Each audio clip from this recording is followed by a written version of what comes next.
ایک بدو آیا، کہنے لگا یا محمد، تو آپ برا نہیں مناتے تھے لوگوں کی بدتمیزی پر، بہت خندہ پیشانی سے پیش آتے تھے. ہمیں جو کوئی اوئے کر کے بولا ہے تو ہم اس کے پیچھے پڑ جاتے، تو میں نے اوئے کیوں آکھے ہوئے، تو ہندہ کون میں نے اوئے آکھنا لا، تو یہ اوئے ہے یا محمد. ہم نے کہا محیم، ہاں جی حاضر. تھا بھی کافر، کہنے گا ثلاث خصال منک لا افہم، تیری 3 باتیں میری سمجھ میں نہیں آتی. آپ نے کہا کیا؟ کہ تو یہ کہتا ہے ہم اپنے باپ دادے کا دین چھوڑ کر تیرے دین پر آ جائیں گے. کیوں آ جائیں گے؟ اور تو یہ کہتا ہے کہ روم اور فارس فتح ہو جائیں گے. کیسے فتح ہو جائیں گے؟ ہمیں روٹی نہیں ملتی. اور تو یہ کہتا ہے کہ مر کے مٹی ہو کے پھر اٹھائے جائیں گے. بھلا یہ کیسے ہو سکتا ہے کہ مر کے مٹی ہو اور پھر اٹھائے جائیں؟ تو آپ مسکرائے اور آپ نے فرمایا لعل الحیات تطول بک، امید ہے تیری زندگی لمبی ہوگی. اور جب اللہ کے نبی کہتے تھے امید ہے تو وہ یقین ہوتا تھا.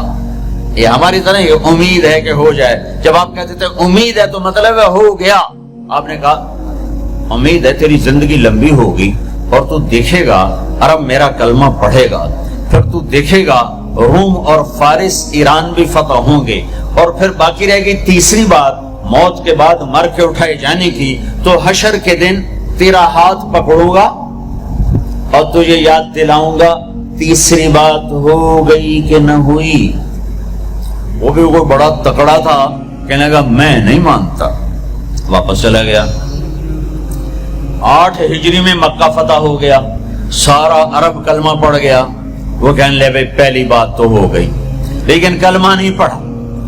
حضرت صدیق کا دور گزر گیا، حضرت عمر کے دور کی درمیان میں آ کر ایران فتح ہوا اور روم فتح ہوا. تو کہنے لے بھائی دوسری بھی ہو گئی، اب تو تیسری بھی ہو ہی جائے گئی، چل ویلی ہوں تم ہی کلمہ پڑھ لا. تو اس نے اپنی کھاری اٹھائی اور مدینے آ گیا، مسلمان ہو گیا. حضرت عمر رضی اللہ تعالیٰ عنہ کا جب آمنا سامنا ہوتا مسجد میں تو حضرت عمر اس کے لیے کھڑے ہو جاتے. تو لوگوں کو یہ تعجب ہوتا کہ معمولی آدمی ہے، اس کے لیے کیوں کھڑے ہو جاتے.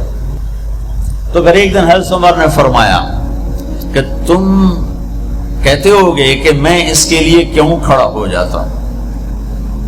جس دن یہ آیا تھا اس مجلس میں میں بھی موجود تھا، اور اس دن میرے نبی پاک صلی اللہ علیہ وسلم نے یہ فرمایا تھا کہ قیامت کے دن تیرا ہاتھ پکڑ کے تجھے یاد دلاؤں گا، اور قیامت میں جس کا ہاتھ میرے نبی نے پکڑ لیا جنت میں داخل کرنے سے پہلے نہیں چھوڑیں گے. یہ